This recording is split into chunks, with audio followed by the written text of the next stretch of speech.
Nga kursimi tek financat digjitale, sfidat, mundësitë dhe edukimi financiar i të rinjve. Kjo ishte tema e aktivitetit organizuar nga Fakulteti i Ekonomisë, Departamenti i Shkencës dhe Kontabilitetit, Departamenti i Ekonomiksit në Universitetin e Vlorës Ismail Qemali në kuadër të javës globale të paras. Kanë marrë pjesë pedagogë e student, por edhe drejtues të bankave të nivelit të dytë në Vlorë, ashtu si kundër edhe përfaqësues nga Banka e Shqipërisë. Një aktivitet shumë interesant që bëri bashkë të gjithë aktorët e ku fol për rolin e edukimit financiar, i cili në ditët e sotme është mjaft thelbësor. Dekani i Fakultetit Ekonomik në Universitetin e Vlorës Ismail Qemali, Florian Miti, tha se kjo është një temë shumë interesante që i referohet botës së teknologjisë së lartë. Sipas Mitit, roli i edukimit financiar është mjaft thelbësor në kohët e sotme.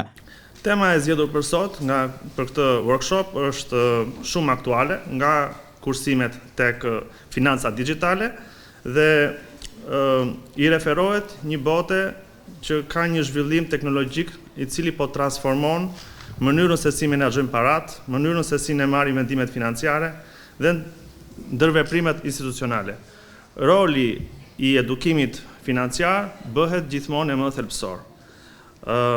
Përballemi me teknologji të reja të cilat kanë mundësuar sigurisht një qenie më të lartë dhe një përshpejtim më të mirë për sa i përket shërbimeve që ofrohen nga bankat. Kemi pagesa digjitale, bankingun online, kriptomonedat, platforma investimit të ndryshme, produkte financiare të shumëllojshme, të cilat kërkojnë gjithashtu një njohuri shumë më specifike dhe të thelluara, gjithashtu dhe kompetenca dhe aftësi kritike nga përdoruesit. Ndaj edhe ky workshop është një shembull konkret i bashkëpunimit midis akademisë dhe praktikës dhe prania e përfaqësuesve nga institucionet kryesore financiare në vend është një vlerë e shtuar sigurisht për studentët tanë. Përshëndeti aktivitetin edhe administratori i Universitetit të Vlorës Ismail Qemali, Grigor Dede. Sipas Dedes, pjesa më e madhe e stafit bankar në Vlorë ka dalë nga auditorët e Universitetit të Vlorës Ismail Qemali. Ndaj inkurajoi studentët, por edhe maturantët që të ndjekin studimet pranë Fakultetit Ekonomik në Universitetin e Vlorës për të patur një pozicion karriere në sektorin bankar. Është një temë që lidhet shumë me mundësitë që ofron sektori bankar. Sektori bankar kryesisht i qytetit të Vlorës, i cili pjesën më të madhe të stafit të tij e ka nga studentë që kanë qenë në këtë fakultet, në nivele dhe në pozicione të ndryshme, që nga punonjësi më i thjesht deri në nivele drejtuese të bankave në qytetin e Vlorës, pra kanë qenë studentë në Fakultetin e Ekonomisë. Dhe kjo njëkohësisht është një thirrje për ju të dashur studentë që të vazhdoni pra studimet në programet e financës, të kontabilitetit apo të ekonomiksit që jeni duke ndjekur, sepse është thuajse e garantuar që nesër pas nesër ju të keni një pozicion karriere pra në sektorin bankar. Sektori bankar ofron mundësi të shumëllojshme karriere për ju të rinjt dhe unë ju inkurajoj që ju t'i ndiqni studimet, të dini me rezultate të mira dhe t'i ndiqni këto lloj aktivitetesh ku ju sjellin juve më pranë me tregun e punës, konkretisht me tregun e punës që ofron sektori bankar.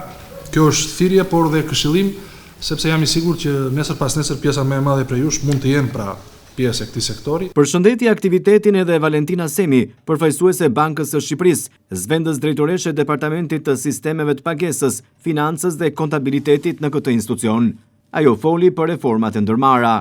Banka e Shqipërisë në kuadër të nxitjes së përfshirjes financiare, e cila në vitin 2016 rezultonte tej mase e ulët krahasuar me vendet e rajonit, por akoma më shumë edhe me vendet e Bashkimit Evropian në nivelin 40%. Pra, qytetarët shqiptar kishin akses në një llogari bankare vetëm në 40% të tij, që është një nivel shumë i ulët.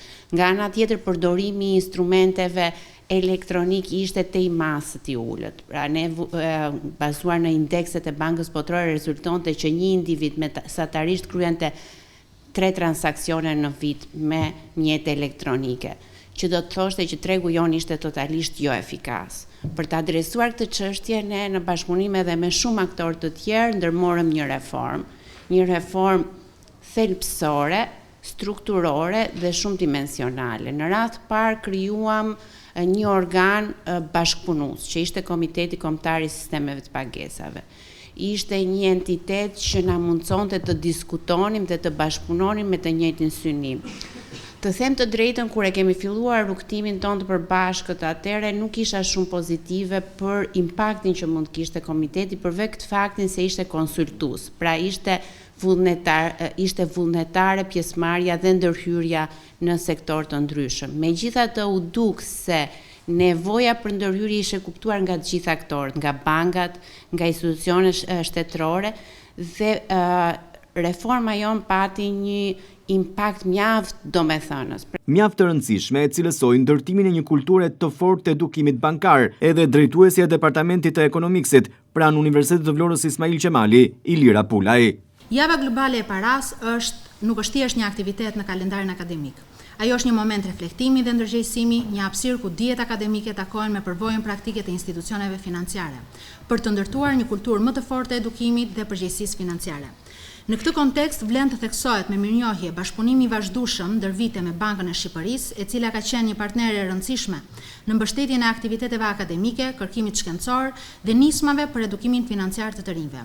Po kështu një rol të rëndësishëm kanë luajtur edhe bankat e nivelit të dytë, të cilat kanë kontribuar në përgatitjen e studentëve tanë përmes praktikave profesionale dhe mundësive konkrete të integrimit në tregun e punës. Në aktivitet sollën eksperiencat e tyre edhe drejtues të bankave të nivelit të dytë, por edhe studente pedagog që cilësuan atë mjaft të rëndësishëm për mesazhet e përcjella.